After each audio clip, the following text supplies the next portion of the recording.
Hello, this is a review for session 29 of Castles and Crusades campaign. I had 5 players at the table for this session. 2 of them are bringing in some new characters that they're playing in the interim until fate decides what happens to their other characters. We started off in Arden at the tail end of the war council called by the chieftain Mormac. And at the end of this meeting, as they're wrapping it up, Cosmo returns, who's played by my friend Chris. He returns from his flight across some rugged terrain to get back to Arden, braved weather and in the terrain and rushed to get back to town. He relays to them, and I turned it over to Chris at that moment, my friend Chris, and they role played it out, but he relays to everybody what has happened to Riska, Sprawl, and Ronan, and he tells them that he's fairly convinced that Riska is dead. He saw him take a wound or a blow that nobody should be able to survive, but he wasn't sure about Sprawl and Ronan. So they plan to depart the next day. Lork's been tasked by the chieftain of doing a reconnaissance of the Iredale Stronghold, which they know the watchtower is for that stronghold, and they plan to go there first and then go into recon the stronghold to see what the bugbear activity is. When they go to depart the next day, they at the gate there's 2 peculiar characters, and these are Matt and Steve's characters that they're playing for a bit. Matt was playing a halfling named Pawtree, and Steve's playing a character named Tilf. I think I'm saying his name right, but he has the nickname Pounder, and Pounder is a half ogre. So they're stopped by the gate guards because they don't want to let Pounder in. Pawtree is trying to negotiate their way in unsuccessfully, and they meet the rest of the party. And at that point, it just kind of got turned over with very little involvement from me to the players, and they role played it out like how they were going to get absorbed into the party. And the way that worked out is they learned that Pawtree and Pounder come from the war band, the Bugbear war band. Pawtree was a prisoner there, while Pounder was not, but he was, because of his mixed race, he was kind of looked down upon, and him being smarter than the other ogres. Tilf is actually a word for smart, which is an insult to them. So he kind of got the all the bad, crappy jobs that you can get. They became friends through that, Pounder and Pawtree, and eventually they escaped just before the warband marched on the village of Urk to the north. So, and then they made their way through the northern Homewood to Arden.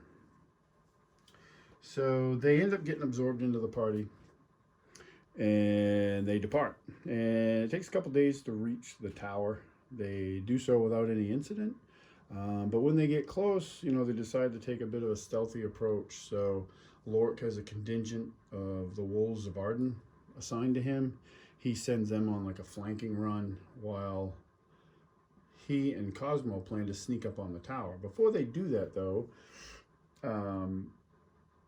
Pounder actually launches this plan of, hey, they don't, I'm part of this group. Like to see me wouldn't be odd. So they decide to have Pawtree pose as a prisoner, and with Pounder bringing him in. So they do that as the Lork and Cosmo and the wolves are sneaking up. There's several out here at the camp. It's pretty much the same setup I used last time with some extra terrain. There's a big bonfire here. There's a bunch of bugbears out there. As they go in, I kind of use this as abstract. So this didn't all happen in the same spot. Like over there, that bushy covered hill. That's actually further back, and there was goblin sentries there that the wolves dealt with. And they knew that there was goblins in the hills, like acting as sentries. So they spotted them through some really horrible rolling on my part. But Pounder is able to get up here, and he convinces him, yep, Pawtree's his prisoner. So they're confronted by a couple bugbears, and they are directed to bring him inside and put him in the dungeon below the tower. They know they do spot a single bugbear up here, and like I said, there's a bunch down here. So that happens. So we kind of like split the party. Cosmo and Lork actually are able to get really close, like to this group over here, and kind of bide their time waiting to see what happens. And I don't remember exactly how that kicked off, but it kind of went a little bit sideways. Just checking my notes. Oh, so when they got inside, we'll go to Pounder and Pawtree. They go inside. One of the bugbears goes with them, and they surprise attack the bugbear in the dungeon. There's nobody else in the dungeon, so the first attack doesn't kill the bugbear. So he's able to sound the alarm, which alerts more bugbears inside the tower that they weren't aware of. They were in the upper levels. So that creates an issue for them. I don't remember what launched the attack down here. I don't know if it was because Barry and Brea kind of hung to the back, but then Barry started moving up with Brea, and they ended up getting spotted and taking fire from the crossbow guy. And he alerted these guys down here, so a large group of them broke off and started running towards, I think that's what it was. Guys can jump in and correct me in the comments that played. This group, they spot Barry and Brea coming up like this way. So this group part of this group starts moving this way, but they moved right into Cosmo and Lork, who had surprise because they were hiding. And they attack. The fight gets kind of stopped. Barry's trying to make his way closer so he can start get a better line of sight to use some magic. He's taking crossbow fire. Doesn't get hit. He does get hit, like I think once, but it took like 3 shots before he finally got hit. Brea ends up coming all the way in, and they're battling here. Meanwhile, they're battling in the basement, in the dungeon of the tower. That went pretty well. Like in the next round, they killed that bugbear, no problem. But then like 3 or 4 more bugbears come down, and Pounder, not being stupid, he's not a stupid half ogre. Like he has average intelligence, so he decides that he's going to try to convince these new bugbears coming in that Pawtree killed the bugbear. Meanwhile, holding this giant 2-handed bloodied maul. So I had him roll a charisma check. This was kind of a cool moment in the game. I had him roll a charisma check, which is not one of Pounder's prime stats at all. And he actually rolls a nat 20. So I said, well, if it hadn't been a nat 20, they would have not believed you at all because you're standing there holding a big bloody maw. But for whatever reason, they buy it. And I think after that, he closes the cell door but doesn't lock it with Pawtree inside. And he leaves with the other bugbears and comes outside, sees the fights ensued, and he starts getting in on it. So there's a big melee in the front now. The wolves have dispatched the goblins, so they started joining in, shooting arrows at bugbears and stuff. Meanwhile, Lork, Cosmo are fighting over here. Cosmo's not doing that great. The dice simply hate my friend Chris, and he was having some really tough rolls. Lork's doing okay because Lork's a ranger. He's 5th level, and he's tailor-made to fight humanoids. The ranger class is. So he's doing a fair amount of damage, and he's got a good setup with his character with the advantages rules from the Castle's Keeper guide. So he has like cleaving strike and stuff like that. So he's doing all right, taking a little bit of damage, but not bad. Barry and Brea are still moving in.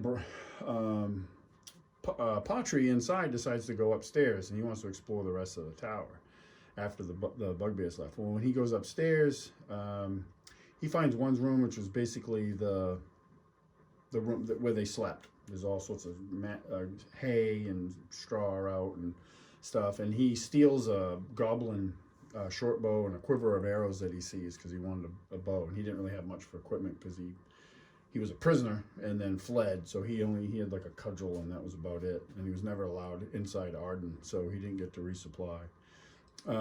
So he steals that, and then as he's in the process of stealing that, 3 more bugbears come down. I think it was 3 or 4. 3 or 4 bugbears come down, but the important thing is one of them was, I don't know if I have his miniature out, it was the same one that in the last session took out Riska and Sprawl and Ronan. And so as players, they know, because they played, they know who that guy is. So he directs those other bugbears, because they hear the commotion that's going on outside. It's full-on battle outside. He directs those bugbears to just grab a hold of Pawtree and, capture him. He didn't want him to kill him. He wanted to capture him because he's like, oh, he's a spy. Capture him, find out what's going on. He goes outside and is immediately, him and a couple other bugbears they start fighting with Pounder. At this point, Brea had got into the battle, so she was fighting a bugbear, keeping him off Pounder. Lork, Cosmo had kind of fled and got into short bow range or ranged weapon. He started using a ranged weapon from distance, even though he did have one bugbear that was chasing him and hitting him, and he was, I think, hurt pretty good. Barry took him out and took out some other stuff too, but that's a little bit later. So having this battle out front, Lork has done a pretty good job with some help wading through his bugbears. He moves over to him and Fenris, his warg sidekick, move over to help Pounder fight this red armored bugbear who's got a big 2-handed axe that they know. It was funny because Steve, who plays Ronan, was warning everybody. He's like, that guy went through us one by one in the last session. He was pretty tough. So they have this battle and they're fighting there, and it's a tough one. I know Pounder was down to, I'm pretty sure, single-digit hit points. I think. Again, guys, if that played, if I screw up any of this, feel free to jump in on the comments and fix it. I think Cosmo was way down on hit points, so they were banged up pretty good. But ultimately, they came out on top, and they killed the red armored bugbear, which was great. And before we get too far, I don't want to forget the bugbears inside trying to get a hold of Pawtree. They couldn't grab him. I was rolling grapple checks. At one point they did, but he got away because Brea actually, when she finished off her bugbear, she ran in there, and Pounder actually ran inside too to help Pawtree out. And at one point, Pawtree wound up on the roof of the tower, chased by 2 other bugbears. He hit the bugbear up here, and was probably going to get smoked by him, but I think Barry took him out with Barry. No, I think the wolves took him out with arrow fire, and I think Barry helped too because he was shooting at Barry. So I know Barry fired some stuff off at him too because he was tired of getting shot at. And then, I think they ended up going back down the stairs or back into the tower. Anyway, he got grappled again. That's what happened.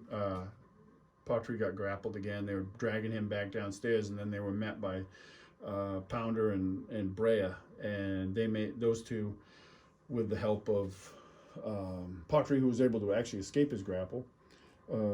They made short work of those bugbears, and that was kind of the final battle. It was going on at the same time out here. It was where they dropped the red armored bugbear. So that was the end of the session. We had some time constraints for this session. My buddy Steve had his wedding anniversary, so obviously didn't want to be late for that, get in trouble.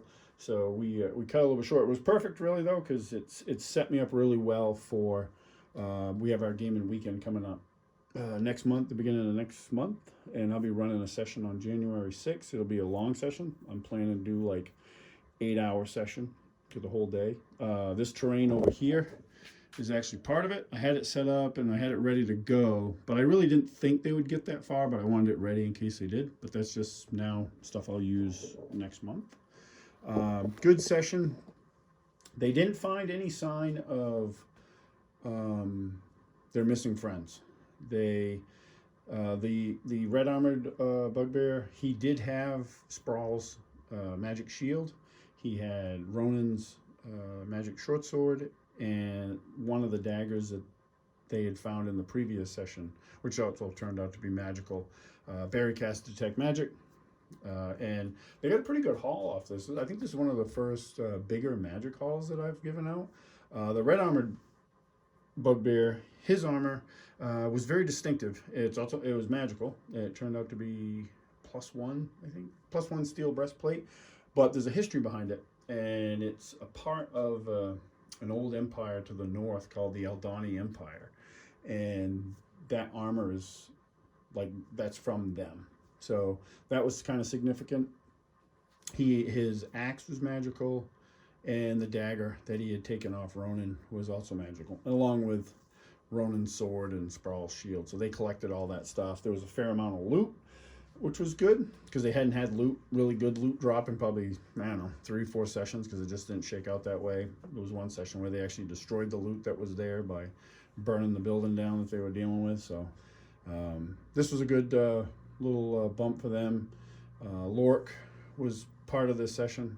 My son Bryson playing, which was cool because he's home from college, and he got to play Lork with the group again, which was cool to have him back at the table. He's advancing pretty well. If he makes it through, survives the session on our gaming weekend, he'll probably be 6th level. He'll be the highest level guy in the party with Barry behind him at 5th level, but he'll probably be a 6th level ranger at the end of that. If his character survives. But yeah, that was the session. It was really good. A lot of really good role play with the guys.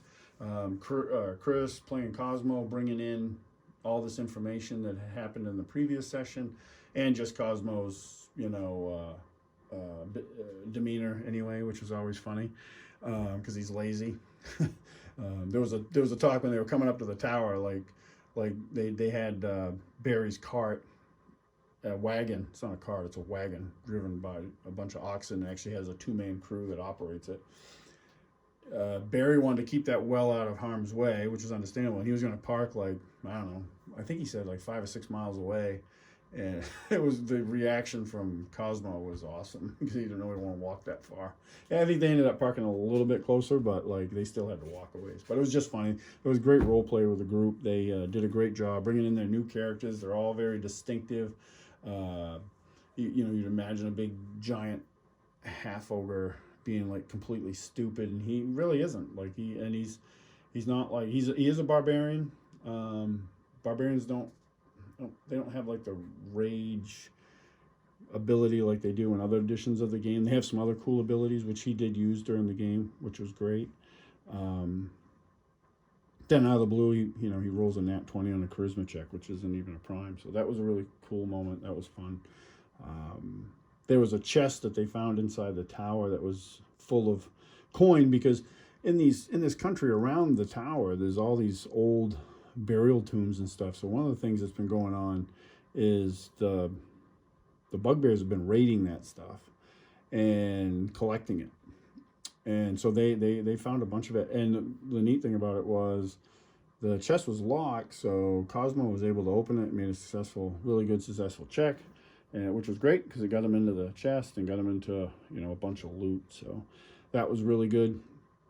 I don't know if I can get this on camera or not. This is the miniature that I'm using for Pounder.